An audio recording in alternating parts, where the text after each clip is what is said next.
Question ಟ್ರೇಡರ್ಗೆ ಸ್ವಾಗತ. ಒಬ್ರು ಒಂದು ಒಳ್ಳೆ ಪ್ರಶ್ನೆ ಕೇಳಿದ್ದಾರೆ ಕಮೆಂಟ್ ಸೆಕ್ಷನ್ ಅಲ್ಲಿ. ನಾವು ಯಾಕೆ ಬ್ಯಾಕ್ ಟೆಸ್ಟ್ ಮಾಡಬೇಕು, ಬ್ಯಾಕ್ ಟೆಸ್ಟ್ ಮಾಡಿದ್ರೆ ನನಗೇನ್ ಲಾಭ ಅಂಡ್ ಯಾಕೆ ಮಾಡಬೇಕು ಅನ್ನೋದನ್ನ ಸ್ವಲ್ಪ ಕ್ಲಾರಿಟಿ ಕೊಡಿ ಅಂತ ಕೇಳಿದ್ದಾರೆ.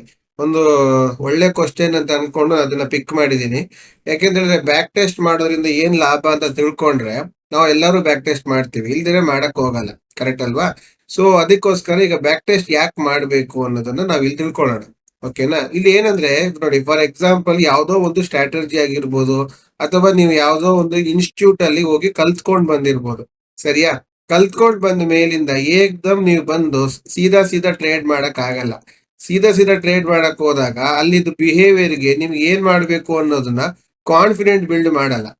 ಒಂದೋ ಯಾರಾದ್ರೂ ಒಬ್ರಿಗೆ ಇರ್ಬೇಕು ಒಟ್ಟಿಗೆ. ಈಗ ಫಾರ್ ಎಕ್ಸಾಂಪಲ್ ನೀವು ಒಂದು ಇನ್ಸ್ಟಿಟ್ಯೂಟ್ ಅಲ್ಲಿ ಕಲ್ತು ಬಂದ್ರಿ ಅಂತ ಇಟ್ಕೊಳ್ಳಿ. ಅವಾಗ ನಿಮ್ಗೆ ಅಲ್ಲಿ ಲೈವ್ ಸಪೋರ್ಟ್ ಕೊಡ್ತಾ ಇದ್ದಾರೆ. ಸೊ ಅವ್ರು ಹೇಳ್ತಾ ಇದಾರೆ, ನೋಡಿ ನಾವು ಹೇಳ್ಕೊಟ್ಟಂಗೆನೆ ಇಲ್ಲಿ ಈಗ ಸಪೋರ್ಟ್ ತಗೊಳ್ತಿದೆ ನೋಡಿ, ಇಲ್ಲಿ ನೋಡಿ ಈಗ ಹಿಂಗ ಆಗ್ತಿದೆ ಅಂತ ಯಾರಾದ್ರೂ ಹೇಳಿ ಕೊಟ್ರೆ ಓಕೆ. ಈಗ ನಾವು ಮಾಡ್ತಾ ಇದೀವಿ, ಅದನ್ನ ಲೈವ್ ಸಪೋರ್ಟ್ ಕೊಡ್ತಾ ಹೇಳ್ತಾ ಇದೀವಿ. ನೋಡಿ ನಾವು ಹೇಳ್ಕೊಟ್ಟಂಗೆನೆ ಇಲ್ಲಿ ಈಗ ಸಪೋರ್ಟ್ ತಗೊಳ್ತಾ ಇದೆ, ಸೊ ದಟ್ ನಾವ್ ಇಲ್ಲಿ ಬೈ ಮಾಡ್ಬೇಕು, ಇಲ್ಲಿ ನಾವು ಟಾರ್ಗೆಟ್ ಇಡಬೇಕು ಅಂತೆಲ್ಲ ಹೇಳ್ಕೊಂಡ್ ಮಾಡ್ತೀವಿ, ಅದು ಬೇರೆ. ಅದೇ ಯಾರಾದ್ರೂ ಲೈವ್ ಸಪೋರ್ಟ್ ಇಲ್ದೇನೆ ನಿಮ್ಗೆ ಸ್ಟ್ರಾಟಜಿ ಮಾತ್ರ ಕೊಟ್ಟು ಹೋಟ್ಲಲ್ಲಿ ಒಂದ್ 2 ದಿವಸ ತಿಂಡಿ ಹಾಕಿ, ಆಮೇಲೆ AC ರೂಮ್ ಅಲ್ಲಿ ಕೂರಿಸಿ, ಏನು ಆಗ್ತಿದೆ ಅಂತಾನೆ ಗೊತ್ತಿಲ್ದೇನೆ ವಾಪಸ್ ನಿಮ್ಮನ್ನ ತಕೊಂಡ್ಬಂದು ಫೀಲ್ಡ್ ಬಿಟ್ರೆ, ಅಂದ್ರೆ ಟ್ರೇಡಿಂಗ್ ಮಾಡ್ಲಿಕ್ಕೆ ಬಿಟ್ರೆ, ನೀವು ಟ್ರೇಡಿಂಗ್ ಅಲ್ಲಿ ಕೂತಾಗ ನಿಮ್ಗೆ ಆವಾಗ ಸಂಶಯ ಬರ್ಲಿಕ್ಕೆ ಶುರು ಆಗುತ್ತೆ. ಏನ್ ಮಾಡ್ಬೇಕು ಅಂತ ಗೊತ್ತಿಲ್ವಲ್ಲಪ್ಪ ಅಂತ. ಫಾರ್ ಎಕ್ಸಾಂಪಲ್ ಗೋಸ್ಕರ ಹೇಳ್ತಾ ಇದ್ದೀನಿ. ಈಗ ನಾನು ನಿಮ್ಗೆ ಖಾಲಿ 12 ಗಂಟೆ ಝೋನ್ ಬಗ್ಗೆ ಒಂದ್ ದಿವಸ ಮಾತಾಡಿ ಬಿಟ್ಬಿಟ್ಟಿದೆ ಅಂತ ಇಟ್ಕೊಳ್ಳಿ. ನಿಮಗೆ ಏನ್ ಅನ್ಸ್ಬಿಡುತ್ತೆ 12 ಗಂಟೆ ಝೋನ್ ಬಂದಾಗ? ಈಗ ಫಾರ್ ಎಕ್ಸಾಂಪಲ್ ಈಗ ನಿನ್ನೆದು 12 ಗಂಟೆ ಝೋನ್ ಅನ್ನು ನೀವು ಮಾರ್ಕ್ ಮಾಡಿದಿರಿ. ಮಾರ್ಕೆಟ್ ಏನಾಗಿದೆ ಇವತ್ತು? ಅದೇ ಝೋನ್ ಒಳಗೆ ಸ್ಟಕ್ ಆಗಿದೆ. ಸೊ ಏನ್ ಮಾಡಬೇಕು ಅನ್ನೋದನ್ನ ನಿಮಗೆ ಕ್ಲಾರಿಟಿ ಸಿಗ್ಲಿಲ್ಲ ಅಂತ ಆದ್ರೆ ನೀವೇನಾಗಿ ಹೋಗ್ತೀರಿ? ಸ್ಟಕ್ ಆಗಿ ಹೋಗ್ತೀರಿ ಅಲ್ವಾ? ಆದ್ರೆ ಇದಕ್ಕೆ ಏನ್ ಮಾಡಬೇಕು ಅನ್ನೋ ಕ್ಲಾರಿಟಿಯನ್ನು ನಾನು ನೆಕ್ಸ್ಟ್ ಬಂದ ಕಮ್ಮಿಂಗ್ ವಿಡಿಯೋಸ್ ಗಳಲ್ಲಿ ಹೇಳಿದ್ರಿಂದ ಇವತ್ತು ಎಷ್ಟೋ ಜನ ನಲ್ಲಿ ದುಡ್ಡು ಮಾಡಿದ್ದಾರೆ. ನೀವು ನಿಫ್ಟಿ ಇಂಟ್ರಾಡೇ ಬೈಯರ್ಸ್ ನೋಡಿ, ನಿಮಗೆ ಮೇನ್ ಆಗಿ ಬೇಕಾಗಿರೋದು ಮಾರ್ಕೆಟ್ ಡೈರೆಕ್ಷನ್. ಮಾರ್ಕೆಟ್ ಡೈರೆಕ್ಷನ್ ಗೊತ್ತಿದ್ರೆ ನೀವು ಟ್ರೇಡಿಂಗ್ ಅಲ್ಲಿ ಸಕ್ಸಸ್ಫುಲ್.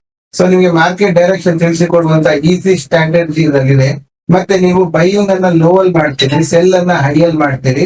ದಿನ 5% ರಿಟರ್ನ್, 5% ರಿಟರ್ನ್ಸ್ ಅನ್ನ ಗ್ಯಾರಂಟಿ ಆಗಿ ಆಪ್ಷನ್ ಬೈಯಿಂಗ್ ಅಲ್ಲಿ ತೆಗಿಲಿಕ್ಕೆ ಆಗುವಂತಹ ವ್ಯವಸ್ಥೆ. ಮೇನ್ ಆಗಿ ಟ್ರೇಡರ್ ಗಳಿಗೆ ಸಿಗುವಂತಹ ಪ್ರಾಬ್ಲಮ್ ಏನಂದ್ರೆ ಸೈಡ್ ವೇಸ್ ಮಾರ್ಕೆಟ್ ಅನ್ನ ಕಂಡುಹಿಡಿಯಬೇಕು.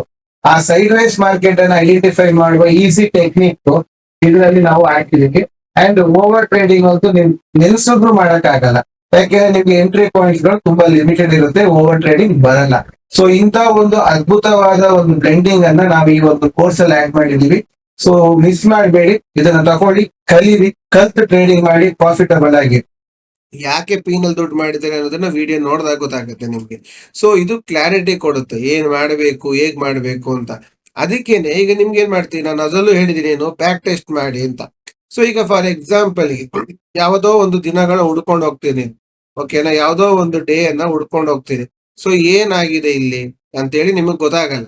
ಫಾರ್ ಎಕ್ಸಾಂಪಲ್ ಇಲ್ಲಿಗೆ ಯಾವುದೋ ಒಂದು ಡೇಗೆ ಬಂದಾಗ 12 ಗಂಟೆ ಝೋನ್ ಅನ್ನ ನೀವು ಮಾರ್ಕು ಮಾಡಿದಾಗ ನಿಮ್ಗೆ ಏನ್ ಅನ್ಸುತ್ತೆ? ಓಕೆ, 12 ಗಂಟೆ ಝೋನು ರೀಟೆಸ್ಟ್ ಮಾಡಿ ಫಾಲ್ ಆದ್ರೆ ಫಾಲ್ ಆಗುತ್ತೆ, ಅದು ಬ್ರೇಕ್ ಆಗಿ ನಿಂತ್ರೆ ನಾನು ಎಕ್ಸಿಟ್ ಮಾಡಬೇಕಾಗುತ್ತೆ ಅನ್ನೋದು ನಿಮ್ಗೆ ಅರ್ಥ ಆಯ್ತು ಅಂತ ಇಟ್ಕೊಳ್ಳಿ. ಸೊ ಅವಾಗ ಏನಾಗುತ್ತೆ, ನಿಮ್ಗೆ ಬ್ಯಾಕ್ ಟೆಸ್ಟ್ ಮಾಡಿದ ಧೈರ್ಯದಿಂದ ಇಲ್ಲಿ ಇಷ್ಟು ಮೇಲ್ಗಡೆ ಹಿಂಗ್ ಹತ್ಕೊಂಡು ಬಂದ್ರು, ಮಾರ್ಕೆಟ್ ಇಷ್ಟು ಕೆಳಗಿಂದ ಇಷ್ಟು ಮೇಲ್ಗಡೆ ಹತ್ಕೊಂಡು ಬಂದ್ರು ಸಹ ನೀವು ಇಲ್ಲಿ ಬಂದಾಗ ಯಾವುದೇ ಕಾರಣಕ್ಕೂ ಸಿ ಅಂತೂ ತಗೊಳಲ್ಲ. ಪಿ ತಗೊಳ್ಳಲ್ಲ ಸೆಕೆಂಡ್ರಿ, ಆದ್ರೆ ಸಿ ಅಂತೂ ಖಂಡಿತ ತಗೊಳ್ಳಲ್ಲ. ಯಾಕೆಂದ್ರೆ ನಿಮ್ಗೆ ಇದು ಬ್ಯಾಕ್ ಟೆಸ್ಟ್ ಮಾಡಿ ಅಭ್ಯಾಸ ಆಗಿರುತ್ತೆ. ಓಕೆ, ಇಲ್ಲಿ ತಗೊಳಲ್ಲ ಅಂತ, ಆಯ್ತಾ? ಮತ್ ತಿರ್ಗಾ ಇಲ್ಲಿ ಬಂದು ಈಗ ಬೀಳ್ತಿರ್ಬೇಕಾದ್ರೆ ನಾವೆಲ್ಲ ಏನಂದ್ರೆ ಬೀಳ್ತಿರೋ ಮಾರ್ಕೆಟ್ ಅಲ್ಲಿ ಸಿ ಹುಡ್ಕೋರು, ಮೇಲೆ ಹೋಗ್ತಿರೋ ಮಾರ್ಕೆಟ್ ಅಲ್ಲಿ ಪಿ ಹುಡ್ಕೊಂತವ್ರು. ರಿಟೇಲರ್ ಗಳ ಹಣೆ ಬರುವೆ ಅದು ಅಲ್ವಾ? ಸೊ ಹಾಗಾಗಿ ಇಲ್ಲಿ ಮೇಲ್ಗಡೆ ಹೋಗಿ ಕೆಳಗಡೆ ಬರ್ತಿದ್ದಂಗೆ ನಾವು ಈಗ ಬರ್ತಾ ಇದೆ, ಈಗ ತಿರ್ಗಾ ಮೇಲೆ ಹೋಗ್ತಾನೆ ಅಂತ ಹೇಳಿ ಯಾವುದೇ ಕಾರಣಕ್ಕೂ ನಾವು ಈ ಜಾಗದಲ್ಲಿ ಸಿ ತಗೊಳಲ್ಲ. ಯಾಕೆ ನಮ್ಗೆ ಗೊತ್ತಿದೆ 12 ಗಂಟೆ ಝೋನ್ ಬ್ರೇಕ್ ಆಗಿ ಬರ್ತಾ ಇದೆ, ರೀಟೆಸ್ಟ್ ಮಾಡಿ ಕೆಳಗೆ ಹೋಗ್ತಾನೆ, ಯಾವುದೇ ಕಾರಣಕ್ಕೂ ಮೇಲೆ ಹೋಗಲ್ಲ ಅನ್ನೋದು ನಮಗೆ ಗೊತ್ತಿರುತ್ತೆ. ಸೊ ಇದಕ್ಕೆ ನಿಮಗೆ ಸಪೋರ್ಟಿವ್ ಆಗಿರ್ಲಿಕ್ಕೆ ನಿಮ್ಗೆ ಬ್ಯಾಕ್ ಟೆಸ್ಟ್ ಬೇಕು. ಎರಡನೇದಾಗಿ ನಿಮಗೆ ಬ್ಯಾಕ್ ಟೆಸ್ಟ್ ನಿಮಗೆ ಕಾನ್ಫಿಡೆಂಟ್ ಬಿಲ್ಡ್ ಮಾಡುತ್ತೆ. ಬ್ಯಾಕ್ ಟೆಸ್ಟ್ ಅನ್ನೋದನ್ನ ನಾನು ಹೇಳೋದು ಏನಂತ ಹೇಳಿದ್ರೆ, ಅದು ಕಾರಿನ ಬ್ರೇಕ್ ಇದ್ದಂಗೆ. ಕಾರಿನ ಬ್ರೇಕ್ ಯಾಕೆ ಬೇಕು? ಕಾರಿನ ಬ್ರೇಕ್ ಯಾಕೆ ಬೇಕು ಕಮೆಂಟ್ ಅಲ್ಲಿ ತಿಳಿಸಿ. ಎಲ್ಲರೂ ಏನ್ ಹೇಳ್ಕೊಳ್ತಾರೆ, ಕಾರಿನ ಬ್ರೇಕ್ ಯಾಕೆ ಬೇಕು ಅಂತ ಹೇಳಿದ್ರೆ ಗಾಡಿಯನ್ನ ಸ್ಪೀಡಲ್ಲಿ ಹೋದಾಗ ನಿಲ್ಸ್ಲಿಕ್ಕೆ ಬೇಕು ಅಂತ ಬ್ರೇಕ್ ಬೇಕು ಅಂತ. ಆದ್ರೆ ಅದಲ್ಲ. ಗಾಡಿಗೆ ಬ್ರೇಕ್ ಯಾಕೆ ಬೇಕು ಅಂತ ಹೇಳಿದ್ರೆ ಸ್ಪೀಡ್ ಹೋಗ್ಲಿಕ್ಕೆ. ಗಾಡಿ ಸ್ಪೀಡಾಗಿ ಹೋಗ್ಬೇಕಾ? ಗಾಡಿ ಸ್ಪೀಡಾಗಿ ಹೋಗ್ಬೇಕಂದ್ರೆ ಬ್ರೇಕ್ ಬೇಕೇ ಬೇಕು. ಇದೇನಿದು ವಿಚಿತ್ರವಾಗಿದೆ ಅನ್ಸ್ಬೋದು, ಆದ್ರೆ ಸತ್ಯ. ನಿಮ್ಮ ಬೈಕ್ ಅಥವಾ ನಿಮ್ಮ ಕಾರಲ್ಲಿ ಬ್ರೇಕ್ ಇಲ್ಲ ಅಂತ ನಿಮ್ಗೊಂದು ಗೊತ್ತಿತ್ತು ಅಂತ ಇಟ್ಕೊಳ್ಳಿ. ನಿಮ್ಮ ಕಾರ್ ಅಥವಾ ನಿಮ್ಮ ಬೈಕ್ ಅಲ್ಲಿ ಬ್ರೇಕ್ ಇಲ್ಲ ಅಂತ ಗೊತ್ತಿದೆ. ಆಗ ನೀವೇನ್ ಮಾಡ್ತೀರಿ? ಬೈ ಡಿಫಾಲ್ಟ್ ಆಗಿ ನೀವು ಗಾಡಿಯನ್ನ ಸ್ಲೋಲೇ ಓಡಿಸೋದು. ಯಾಕೆಂದ್ರೆ ನಿಮಗೆ ಒಂದು ಒಳಗಿಂದನೇ ಫಿಯರ್, ಬ್ರೇಕ್ ಇಲ್ಲ, ಸಡನ್ ನಿಲ್ಸಕ್ ಆಗಲ್ಲ. ಸೊ ಹಾಗಾಗಿ ನಾನು ಸ್ಲೋನಲ್ಲೇ ಹೋಗ್ತೀನಿ, ನನ್ ಕಂಟ್ರೋಲ್ ಅಲ್ಲಿ ಇರುತ್ತೆ ಇದು ಗಾಡಿ ಅಂತ ಹೇಳ್ತೀನಿ ಅಲ್ವಾ. ಹಾಗಾಗಿ ಸ್ಪೀಡ್ ಅನ್ನೋದು ಬರುದೇ ಇಲ್ಲ, ಹೈ ಸ್ಪೀಡ್ ಅಂತೂ ಹೋಗೋದೇ ಇಲ್ಲ. ಕರೆಕ್ಟಾ? ಬ್ರೇಕ್ ಬೇಕೇ ಬೇಕು. ಬ್ರೇಕ್ ಇದ್ರೆ ಸ್ಪೀಡ್ ಇನ್ಕ್ರೀಸ್ ಆಗುತ್ತೆ. ಅದೇ ತರ ಬ್ಯಾಕ್ ಟೆಸ್ಟ್ ಮಾಡಿದ್ರೆ ನಿಮ್ಮ ಟ್ರೇಡಿಂಗ್ ಅಲ್ಲಿ ಪ್ರಾಫಿಟ್ ಆಗುತ್ತೆ. ನಿಮ್ಗೆ ಪ್ರಾಫಿಟ್ ಆಗ್ಬೇಕಂದ್ರೆ ಏನ್ ಮಾಡಬೇಕು? ನೀವು ಬ್ಯಾಕ್ ಟೆಸ್ಟ್ ಅನ್ನುವ ಬ್ರೇಕ್ ಅನ್ನ ಹಾಕ್ಬೇಕು. ಬ್ಯಾಕ್ ಟೆಸ್ಟ್ ಅನ್ನೋ ಬ್ರೇಕ್ ಅನ್ನ ಹಾಕಿದಷ್ಟು ನಿಮಗೆ ಪ್ರಾಫಿಟ್ ಅನ್ನೋದು ಬರ್ತಾ ಇರುತ್ತೆ. ನೀವು ನಮ್ಮ ಟೆಲಿಗ್ರಾಮ್ ಗ್ರೂಪ್ ಅಲ್ಲಿ ಬಂದು ನೋಡಿ, ಅಲ್ಲಿ ಇವತ್ತೆಲ್ಲ ನಾವು ಪುಟ್ಟಲ್ಲಿ ಮಾಡಿದೀವಿ, ತೋರಿಸಿದೀವಿ, ಎಲ್ಲ ಸರಿ. ಆದ್ರೆ ಒಬ್ರು ವ್ಯಕ್ತಿ 3 ತಿಂಗಳಿಂದ ನಮ್ಮ ಯೂಟ್ಯೂಬ್ ಚಾನೆಲ್ ಅನ್ನ ಫಾಲೋ ಮಾಡ್ತಾ, ನಾವ್ ಅಲ್ಲಿ ಕೊಟ್ಟಂತಹ 1 ಅವರ್ ಝೋನ್ ಅನ್ನೇ ಫಾಲೋ ಮಾಡಿ ಟ್ರೇಡ್ ಮಾಡ್ತಾ ಇದ್ದಾರೆ. ಅವ್ರು ಹೇಳಿದಂತ ಅವರ ಮನದಾಳದ ಮಾತನ್ನ ಕೇಳಿ ನೋಡಿ, ನಿಮ್ಗೆ ಅರ್ಥ ಆಗುತ್ತೆ. ಯಾಕೆ ಅಂದ್ರೆ ಅವ್ರು ಬ್ಯಾಕ್ ಟೆಸ್ಟ್ ಮಾಡಿದ್ದಾರೆ. ಎಷ್ಟು ಬ್ಯಾಕ್ ಟೆಸ್ಟ್ ಮಾಡಿದಾರೋ ಅಷ್ಟು ನಿಮಗೆ ಸಕ್ಸಸ್ ಬರುತ್ತೆ ಅಂಡ್ ಕಾನ್ಫಿಡೆಂಟ್ ಬರುತ್ತೆ. ಕಾನ್ಫಿಡೆಂಟ್ ಬರ್ಬೇಕಂತ ಹೇಳಿದ್ರೆ ನೀವು ಬ್ಯಾಕ್ ಟೆಸ್ಟ್ ಮಾಡ್ಲೇಬೇಕು.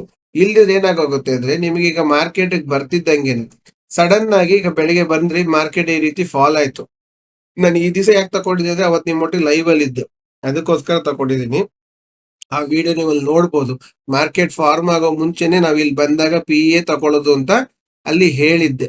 ಅದಕ್ಕೋಸ್ಕರ ನಾನು ಇದನ್ನೇ ಚಾರ್ಟ್ ಅನ್ನ ತಗೊಂಡಿದ್ದೀನಿ. ಬ್ಯಾಕ್ ಟೆಸ್ಟ್ ಮಾಡಿದಾಗ ನಿಮ್ಗೆ ಅದು ಸಿಗುವಂತ ಚಾರ್ಟ್ಗಳು ಬೇರೆ ನೋಡಿ ಬೇಕಿದ್ರೆ.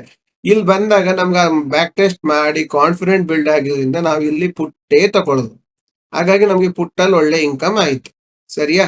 ಮತ್ ತಿರ್ಗಾ ಇಲ್ಲಿ ಮೇಲ್ಗಡೆ ಬಂದಾಗ ಒಂದಾ ಪುಟ್ ತಗೊಬಹುದು, ಇಲ್ವಾ ಬಿಟ್ಬಿಡ್ಬೋದು. ಅದು ಸಿಹಿ ಅಂತೂ ಖಂಡಿತ ತಗೊಳಲ್ಲ.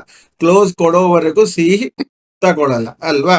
ತಿರ್ಗಾ ಈ ಕಡೆ ಬಂದು ಇಲ್ಲಿ ಬ್ರೇಕ್ ಆಗಿ ರೀಟೆಸ್ಟ್ ಆದಾಗ ತಿರ್ಗಾ ಪುಟ್ಟೇ ತಗೊಂಡಿದ್ದು. 2 ಟ್ರೇಡ್ ಪುಟ್ಟಲ್ಲೇ ಮಾಡಿದ್ದು. ಅಂದ್ರೆ ಇದು ಯಾವಾಗ ಬರುತ್ತೆ?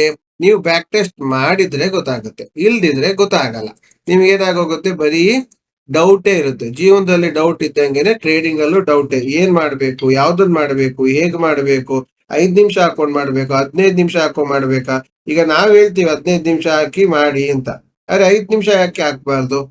ಆವಾಗ ನಿಮ್ಗೆ ಬ್ಯಾಕ್ ಟೆಸ್ಟ್ ಮಾಡಿದಾಗ ನಿಮ್ಗೆ ಅರ್ಥ ಆಗೋಗುತ್ತೆ ನಾನು ಏನ್ ಮಾಡ್ಬೇಕು, ಏನ್ ಮಾಡಬಾರ್ದು ಅನ್ನೋದನ್ನ ನಿಮ್ಗೆ ಇಲ್ಲಿ ಅರ್ಥ ಆಗುತ್ತೆ. ಸೊ ಅದಕ್ಕೋಸ್ಕರ ಬ್ಯಾಕ್ ಟೆಸ್ಟ್ ಅನ್ನೋದು ತುಂಬಾ ಮುಖ್ಯ. ಅದು ನಿಮಗೆ ಸಪೋರ್ಟ್ ಅಂಡ್ ಕರೇಜ್ ಕೊಡುತ್ತೆ ಅಂಡ್ ನಿಮ್ಮಲ್ಲಿ ಕಾನ್ಫಿಡೆಂಟ್ ಬಿಲ್ಡ್ ಮಾಡುತ್ತೆ ಅಂತ ಹೇಳ್ತಾ ಈ ವಿಡಿಯೋನ ಕಂಪ್ಲೀಟ್ ಮಾಡ್ತಾ ಇದೀನಿ. ಇಷ್ಟ ಆದ್ರೆ ಲೈಕ್ ಮಾಡಿ, ಸಬ್ಸ್ಕ್ರೈಬ್ ಮಾಡಿ, ಫ್ರೆಂಡ್ಸ್ಗೂ ತಿಳಿಸಿ. Okay, thank you very much.